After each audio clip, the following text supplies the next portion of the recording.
The Rivers State government has raised an alarm over the consistent attempt by the House of Assembly members to scuttle the governor's plan and efforts in the full implementation of the Supreme Court judgment.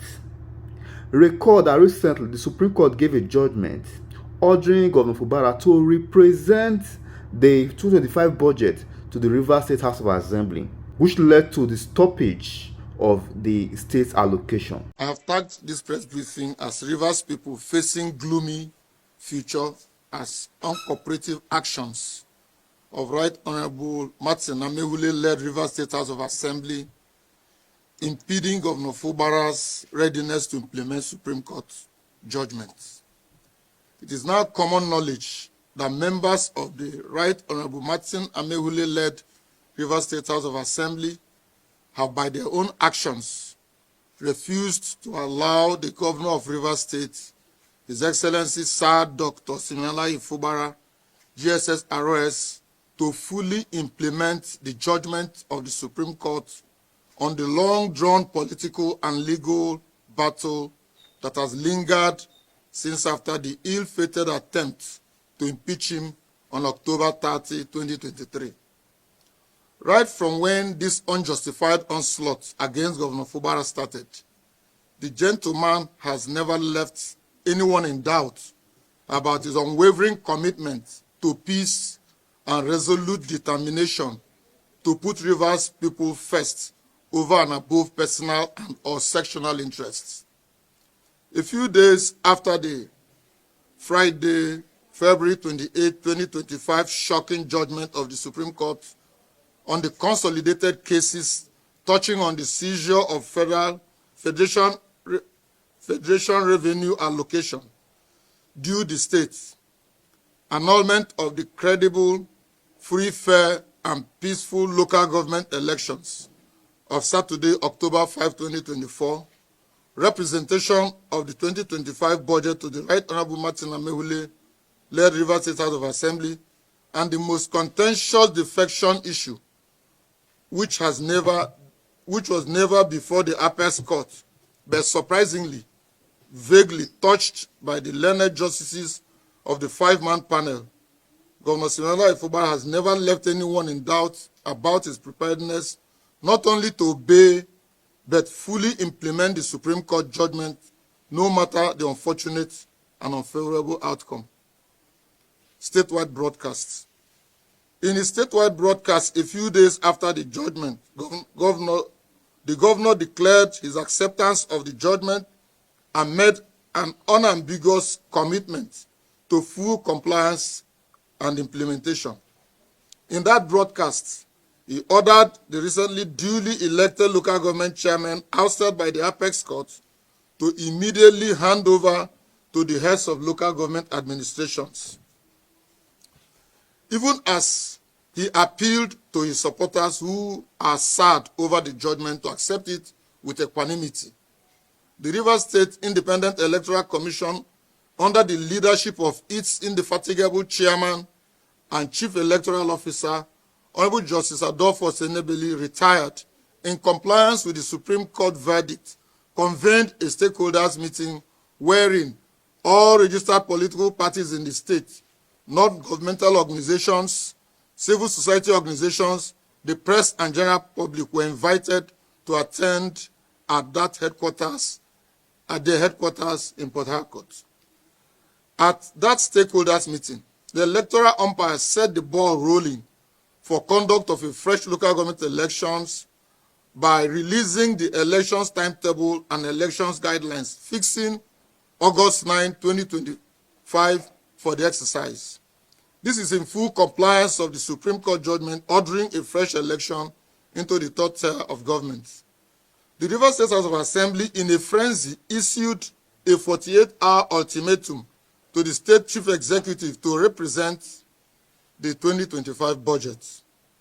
But observers who are knowledgeable in legislative procedures saw this Rivers State House of Assembly's action as an aberration, an abuse of legislative duties and privileges.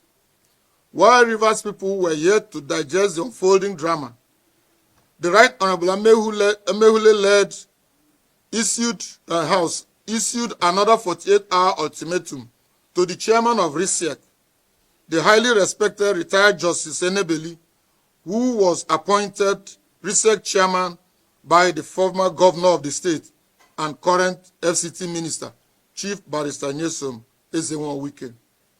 They followed this bizarre action up with the issuance of a warrant of arrest of the gentleman and commissioners of RISEC. Not done with that, they declared the appointment of 19 commissioners by Governor Fubara as illegal, prompting the affected commissioners to drag Amaewhule and his colleagues to court. As if they are bent on fighting at all fronts, these lawmakers who should be settling to the business of lawmaking for the good governance of Rivers State accused the Chief Judge of Rivers State, Honorable Justice Simeon Chibuzo Amadi, of age falsification, even inviting the operatives of DSS to investigate him instead of reporting him to the Nigerian Judicial Council, the only authorized body responsible for investigation and discipline of judicial officers across the Federation.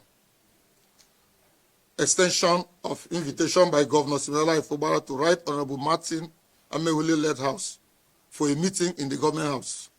In order to pave the way for rapprochement for the smooth operations of the executive and legislative arms of government, the governor, through a letter by the Secretary to the State Government, Chief Dr. Barrister Tami Wenike Danagogo, invited the Martin Amaewhule-led Rivers State House of Assembly to the government house for a meeting. This meeting was intended to, among other things, discuss issues such as 2025 budget presentation, payment of accumulated arrears of legislators' salaries and allowances, arrangement to provide a more suitable venue for the conduct of legislative businesses of the House. To the surprise of every right-thinking person, members of the Rivers State House of Assembly rebuffed the governor's invitation cum overture, even chiding him for routing the letter through the SSG. It is on record that the SSG, by his status, is in a position to issue or originate such administrative correspondence on behalf of the State Chief Executive. In its characteristic manner of humility, simplicity, and sincerity of purpose, His Excellency Sir Dr. Siminalayi Fubara personally issued and signed a letter addressed to the Right Honorable Martin Amaewhule, Speaker of the House, formally notifying him and unambiguously indicating his intention to come before the honorable members of the state legislature to lay the 2025 budget before them on Wednesday, March 12, 2025 for consideration. He followed this up by making phone calls to the Honorable Speaker. Sadly, Governor Fubara, accompanied by government officials, were denied access into the legislative quarters where the assembly members currently hold their sitting on the appointed day, that is Wednesday, March 12, 2025.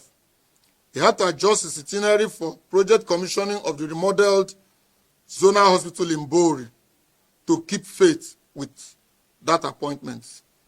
It is worrisome to hear the lawmakers alleging that Governor Fubara did not communicate properly, falsely claiming that his letter to them was only read on social media. Haba.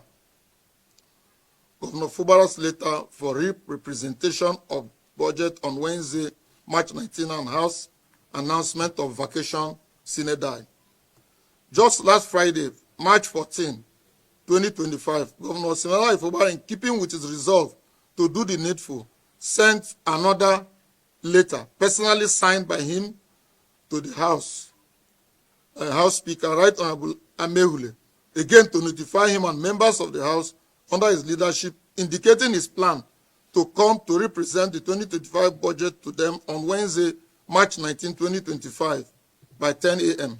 or any other day that may be convenient to the House in compliance with the Supreme Court verdict in order to keep the wheel of government of the state running. In a letter dated 13th March 2025, Governor Fubara again requested to present the budget to the Assembly on that same Wednesday as proposed. Regrettably, the State House of Assembly refused to receive and acknowledge the letter.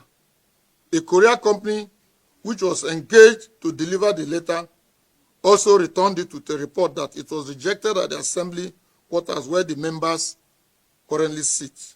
I have the video of that event.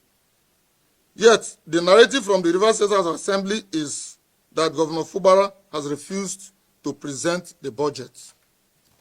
Although it is tempting to ignore false narratives in the social media that Governor Fubara has refused to take steps to present the budget to the Assembly, we cannot ignore the press briefing by the chairman of the House Committee on Information, Dr. Enemi George, alleging that the governor is frustrating the implementation of the Supreme Court judgment, particularly the directive requiring him to present the 2025 appropriation bill to the lawmakers. Following the refusal by the Assembly to receive and acknowledge the governor's letter, delivered by the government officials and the courier company, the Rivers State government took the initiative of publishing the letter in 2 national newspapers. I have them here. One is The Nation, the other is Guardian, all of Friday's publication. Dr. Enemi George also challenged the governor to produce an acknowledgement copy of the letter under reference. We cannot produce an acknowledgement copy because the Assembly rejected the letter from the governor. We cannot, however, refer all parties to the substituted means of service in The Nation and in the Guardian. The Rivers State governor is acting in good faith, notwithstanding the false narratives that are being peddled by the same people frustrating compliance with the judgment of the court. To the chagrin of all right-thinking persons, the Assembly members announced that it was proceeding on vacation and legislative activities adjourned sine die.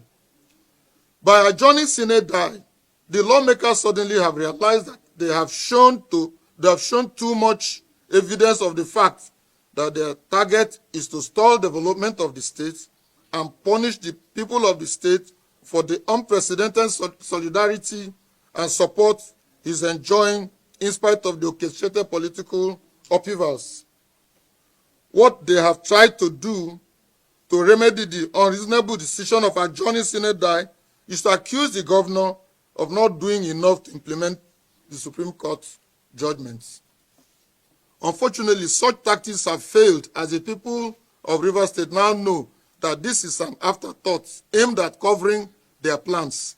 It is rather a face-saving attempt, deceptive, and a pointer that the interest of the state is not part of their consideration.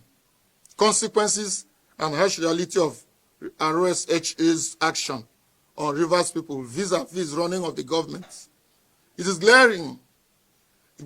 glaringly clear that with the current actions of the House, the dire consequences and harsh realities that the civil servants, retirees, and people of the state will face unimaginable economic hardships, as the government will be unable to pay salaries, pensions, and other emoluments, as well as perform other obligations at the end of the month, as both the Central Bank of Nigeria and the Accountant General of the Federation have been ordered to cease revenue allocations to the state until its judgment is fully implemented. The collateral damages of the actions of legislative arm of government in Rivers State will be so severe as non-release of warehoused revenue due to the state from the Federation account will ultimately ground the operations of all sectors of the government. An appeal for a rethink by Rivers State House of Assembly. Instead of embarking on a futile image laundry by members of the Rivers State House of Assembly by wrongly claiming that Governor Siminalayi, who by all intents and purposes is prepared, willing and ready to represent the 2025 budget and carry out full implementation of all aspects of the bizarre and utterly controversial judgment of the IPAC court for the sake of peace, is being misrepresented and painted in bad color as not ready to comply with the judgment. Should this opportunity to pull the state from the precipice fail, the people and residents of the state, without exception, are bound to suffer avoidable calamities of economic, social, and political upheavals that might sink us deeper into unimaginable crisis. A stitch in time saves nine. That's the end.